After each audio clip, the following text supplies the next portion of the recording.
Cuando vi a mi mujer salir del portal, subir en el coche de otro y besarlo en la boca antes de arrancar, supe que esa noche no iba a poder dormir.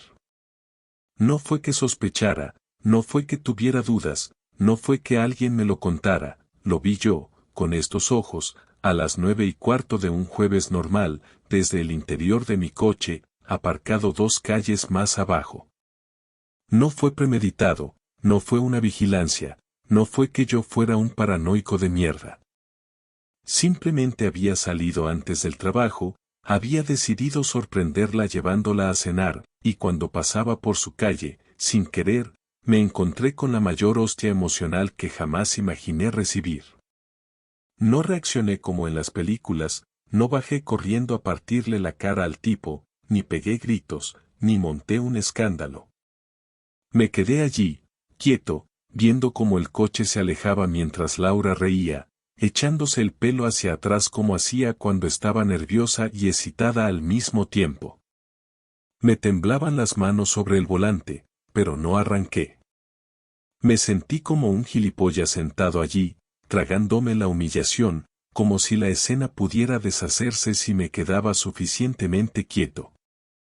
Media hora después, cuando conseguí volver a casa, ella ya estaba allí, en el sofá, con una copa de vino y su pijama rosa, actuando como si no hubiera roto un plato en su vida. ¿Has salido antes del curro?, preguntó sonriendo, como si de verdad le importara. Sí, pensaba que podríamos salir a cenar, mentí, porque ni de coña le iba a contar que había visto todo. Jo, qué pena, me habría encantado, pero estoy muerta hoy, dijo, bebiendo un sorbo de vino como quien no tiene la conciencia sucia. La miré y pensé en cómo alguien podía ser tan hija de puta y parecer tan normal al mismo tiempo. El corazón me latía en los oídos y las palabras se me atragantaban en la garganta. No sabía si reír, llorar, o salir corriendo de casa. Al final no hice nada. Me limité a sentir y a meterme en la ducha, donde me quedé más de 40 minutos sin moverme, dejando que el agua me golpeara, intentando entender en qué momento exacto mi vida se había ido a la mierda. La noche no fue noche. Fue simplemente una sucesión interminable de horas mirando el techo, escuchando el sonido de mi propia respiración mientras Laura dormía a mi lado como si no pasara nada. No podía creer que ella, que conocía cada rincón de mi vida, pudiera seguir actuando así después de besar a otro en plena calle, a plena luz del día, sin siquiera esforzarse en ocultarlo. Me giraba hacia un lado, luego hacia el otro, cerraba los ojos a la fuerza como un idiota, pensando que quizás estaba exagerando, que había una explicación lógica, que a lo mejor había sido un malentendido. Pero no. Esa imagen de su cuerpo inclinado hacia el suyo, esa sonrisa imborrable mientras subía al coche, volvía a mi cabeza una y otra vez. Cada vez que trataba de calmarme, sentía como la rabia me recorría el pecho. Por la mañana, me levanté sin hacer ruido, me vestí como siempre, cogí las llaves y salí del piso sin desayunar. No podía mirarla a la cara. Ni siquiera quise verla fingiendo su desayuno de tostadas con mermelada y café como todos los días. Mientras caminaba hacia el coche, me planteé si debía enfrentarla de una vez, decirle que sabía lo que había hecho, ver su cara cuando no pudiera inventar excusas. Pero algo dentro de mí decidió esperar. No era cobardía. Era la necesidad de saber más. De no quedarme solo con esa imagen. De entender el tamaño real de la traición. Fui a trabajar como un autómata, saludé a los compañeros, respondí correos, me reuní con clientes, todo con la cabeza a kilómetros de distancia. No tenía hambre, no tenía sed, no tenía interés en nada. Cada vez que el móvil vibraba, me imaginaba que era ella, pero no. Ningún mensaje. Ninguna llamada.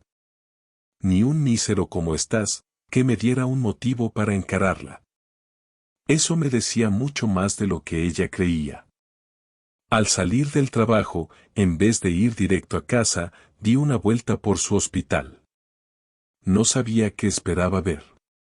No sabía si quería encontrar su coche aparcado, o si quería verla salir con él. Me sentía ridículo, como esos hombres a los que siempre había despreciado por espiar a sus mujeres. Pero no me importaba. Me quedé dentro del coche, esperando, mientras la tarde caía sobre Madrid. Después de casi una hora, la vi salir. Sola. Con su uniforme blanco, con su mochila al hombro, mirando el móvil mientras caminaba hacia su coche. Ni rastro del otro. Me quedé quieto, observándola. Arrancó su coche y se marchó. Yo la seguí, manteniéndome a una distancia prudente. Nunca pensé que fuera capaz de hacer algo así, pero ahí estaba, siguiéndola como si fuera un investigador privado de tercera. La vi parar frente a un edificio de pisos antiguos, en una calle estrecha que no conocía.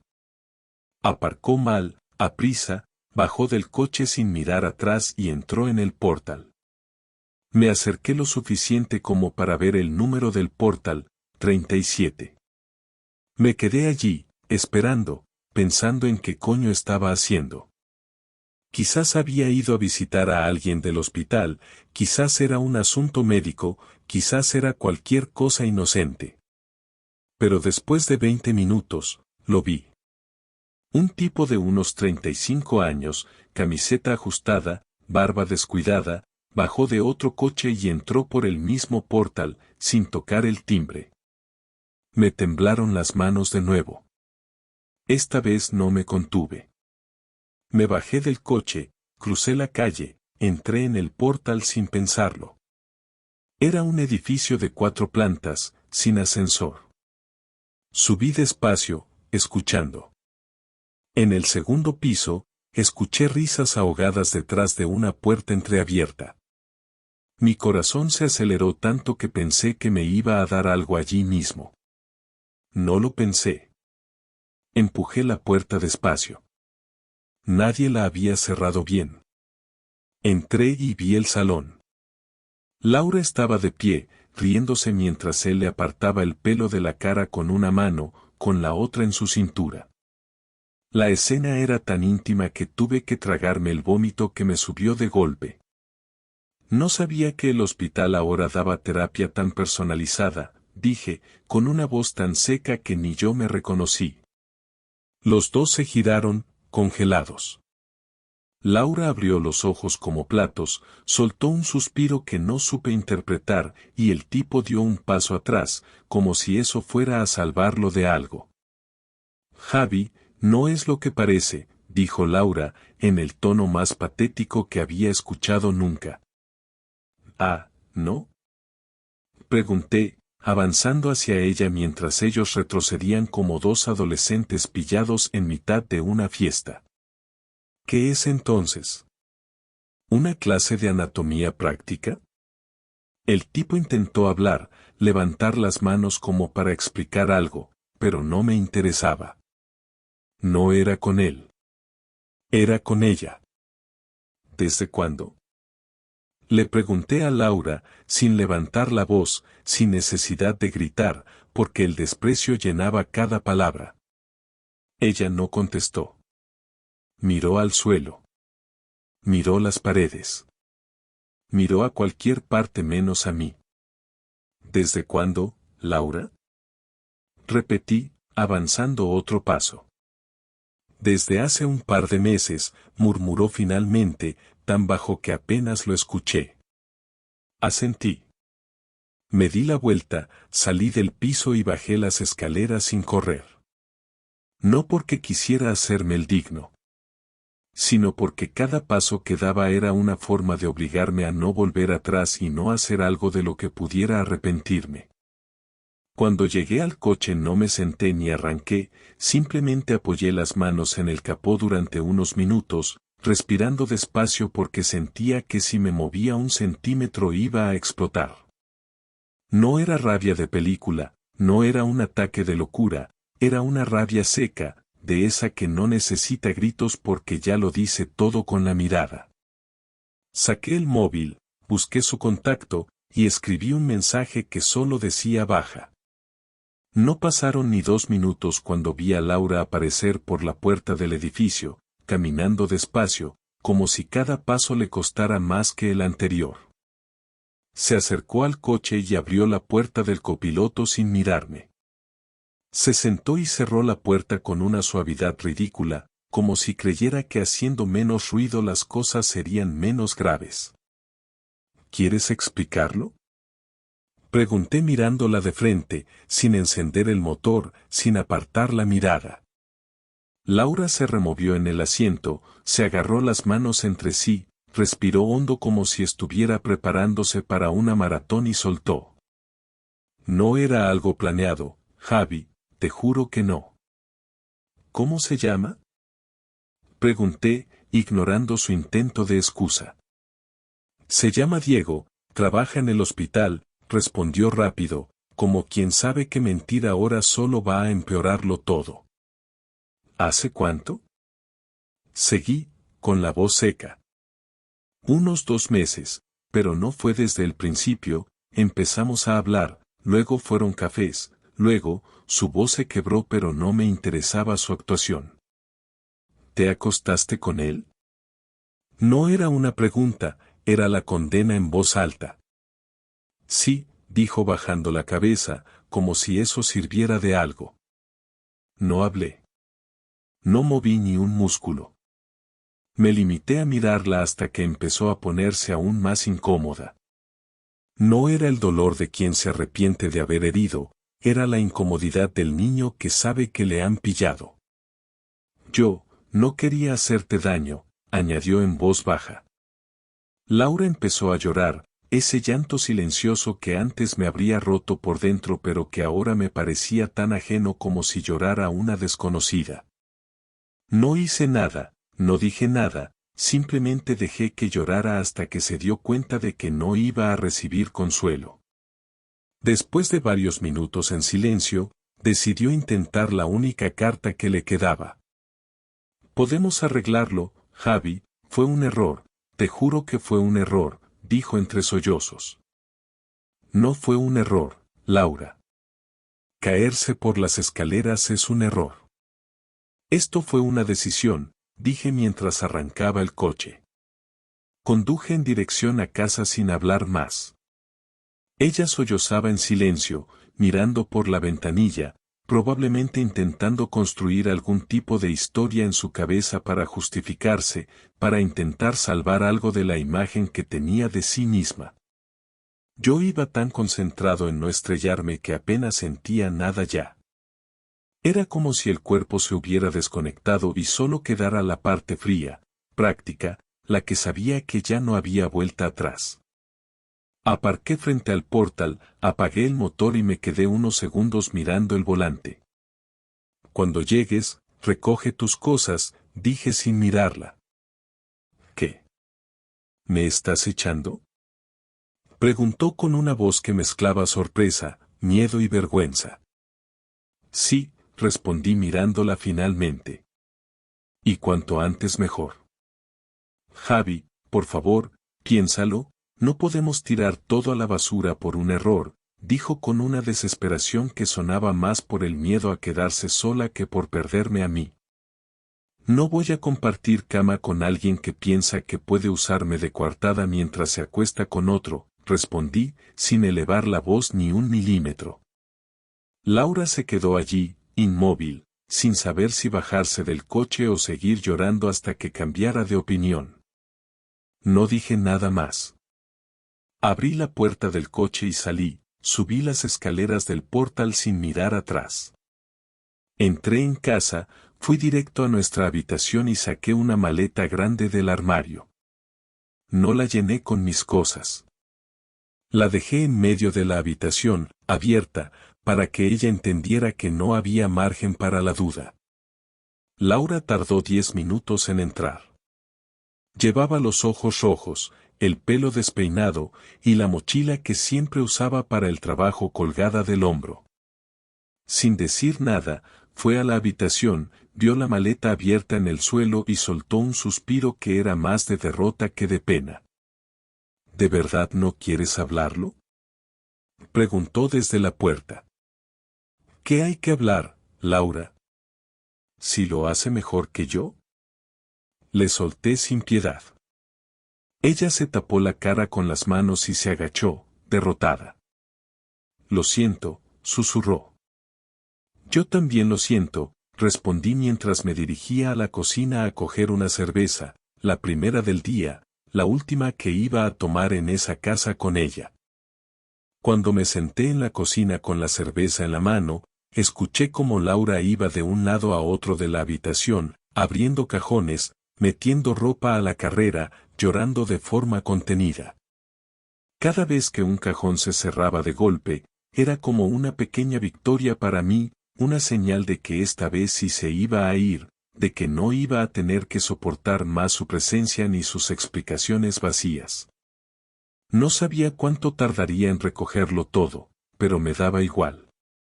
Lo único que quería era que se marchara antes de que el asco que me producía su mera existencia me empujara a decir algo aún peor.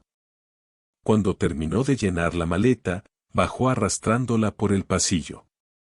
Yo seguía en la cocina, sin levantar la vista del móvil, escribiendo mensajes automáticos a los amigos de siempre para quedar ese fin de semana.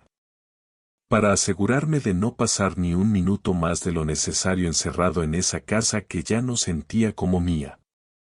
Escuché cómo dejaba la maleta junto a la puerta y cómo respiraba hondo, como si estuviera preparando un discurso que no quería oír. Javi, sé que ahora no quieres saber nada, pero si algún día quieres hablarlo, si quieres entender lo que pasó, solo tienes que llamarme, dijo, con esa voz débil de quien sabe que está diciendo algo inútil. No va a pasar, respondí sin mirarla. Hubo un silencio largo, incómodo, cargado de todo lo que ya no iba a decirse. Luego escuché el sonido de la puerta abriéndose, la maleta rodando sobre el felpudo, y la puerta cerrándose sin fuerza detrás de ella. No me moví. Me quedé ahí, en la cocina, bebiéndome la cerveza a sorbos lentos, saboreando el vacío que había dejado su ausencia. Cuando terminé la cerveza, me levanté, fui al salón y me senté en el sofá. Estuve un rato allí, sin hacer nada, sin pensar demasiado, dejando que la realidad se asentara. No sentía pena. No sentía tristeza. Solo una necesidad urgente de hacer algo para equilibrar la balanza. Algo que no fuera solo echarla, algo que dejara claro que ella no podía irse así, limpia, como si lo suyo hubiera sido solo una aventura de hospital y no la demolición completa de nuestra historia juntos. La idea me vino tan rápido que no tuve que pensarla dos veces. Me levanté, cogí su portátil que había dejado olvidado en el escritorio del salón, y lo encendí. No le había cambiado la contraseña. Todavía era la misma de siempre, su fecha de nacimiento. Cuando entré, busqué las carpetas de fotos, de documentos, de todo lo que ella consideraba importante. Sabía que Laura no era especialmente ordenada, pero confiaba en que, como siempre, hubiera guardado algo comprometedor. Algo que pudiera usar para terminar de desmontar la imagen perfecta que tenía en redes sociales de pareja ideal, de chica responsable, de enfermera entregada. No me costó mucho encontrarlo. Fotos de ellos dos en el coche, besándose en su descanso del hospital, fotos en casa de algún amigo en común, fotos en un restaurante pequeño del centro donde alguna vez habíamos cenado nosotros. Guardé todas las imágenes en un USB. No porque quisiera chantajearla ni hacer algo ilegal. Simplemente quería tener pruebas, por si intentaba volver, por si intentaba dar la vuelta a la historia como suelen hacer los que saben que han sido los malos pero se pintan de víctimas. Apagué el portátil, dejé el USB en el cajón de mi mesilla y pensé en el siguiente paso. Algo me decía que ella no había contado la historia real a su círculo. Que a sus amigas les diría que nos habíamos distanciado, que era culpa de ambos, que la pasión se había apagado, esas mierdas que siempre se cuentan para no quedar mal. No podía permitirlo. No después de ver cómo reía con ese imbécil mientras yo planeaba una cena para ella. Así que cogí el móvil, abrí su cuenta de Instagram, que todavía estaba abierta en el navegador, y publiqué una historia con las fotos. Sin comentarios, sin insultos, solo una serie de imágenes que dejaban claro lo que había pasado. Luego cerré sesión, borré el historial, y dejé el móvil encima de la mesa. Sabía que sería cuestión de horas antes de que ella o alguno de sus amigos viera la publicación. Sabía que me llamarían, que intentarían insultarme, que tratarían de defenderla. No me importaba. Que todo su mundo viera quién era de verdad. Laura era parte de mi justicia personal, la única que podía darme ahora que la ley no castiga la traición emocional.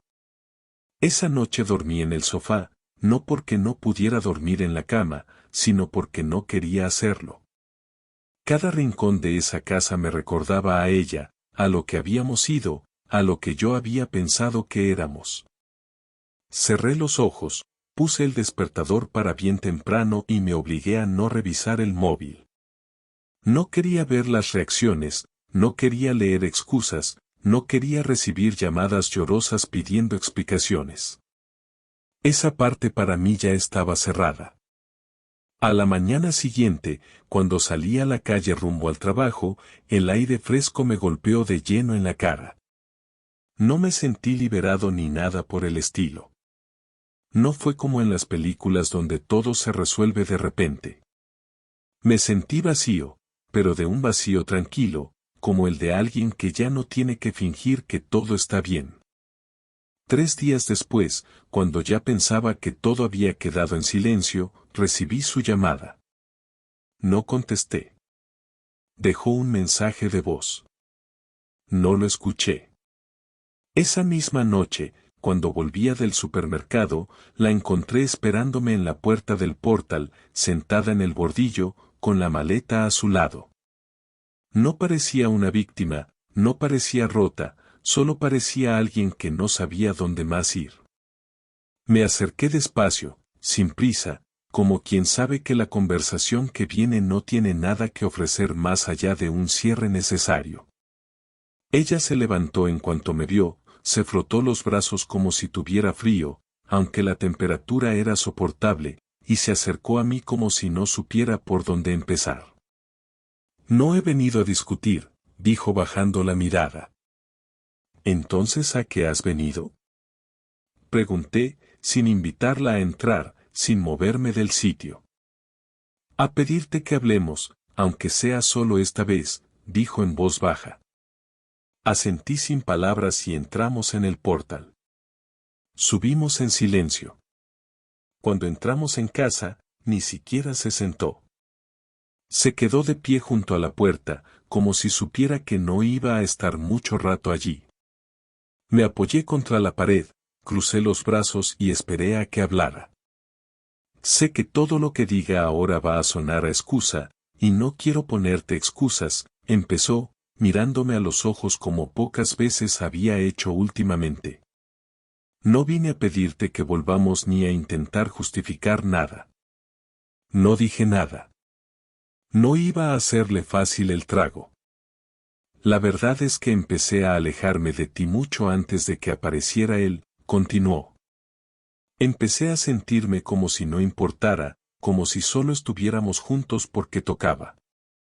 Y cuando llegó él, no fue que buscara algo, simplemente me dejé llevar.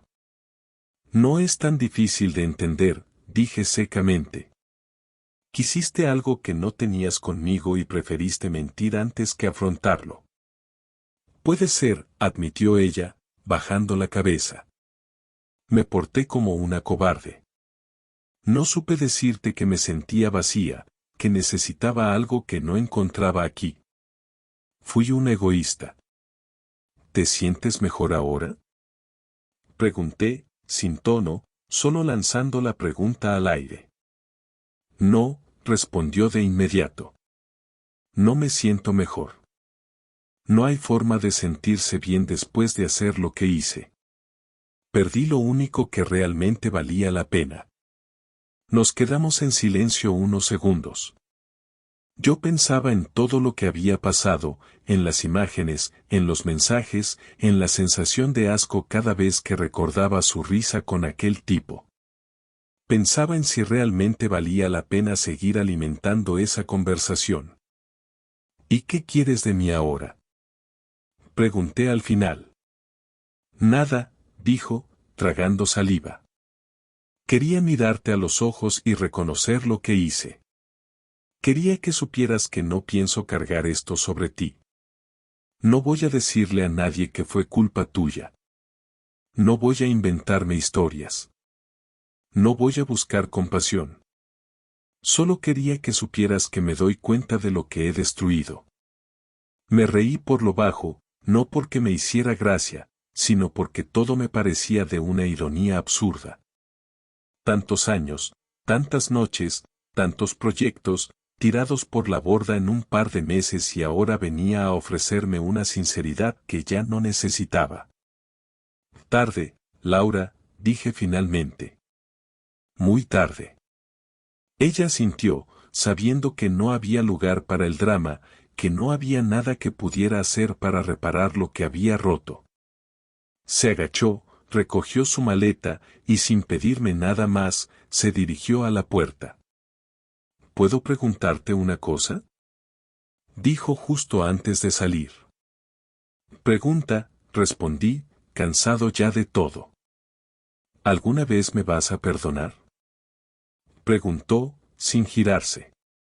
Pensé en mentirle para que se fuera más tranquila, pero no tenía sentido. No, dije simplemente. Ella salió cerrando la puerta con cuidado. No fue un portazo, no fue un gesto de rabia, fue el gesto de quien sabe que ha perdido algo para siempre.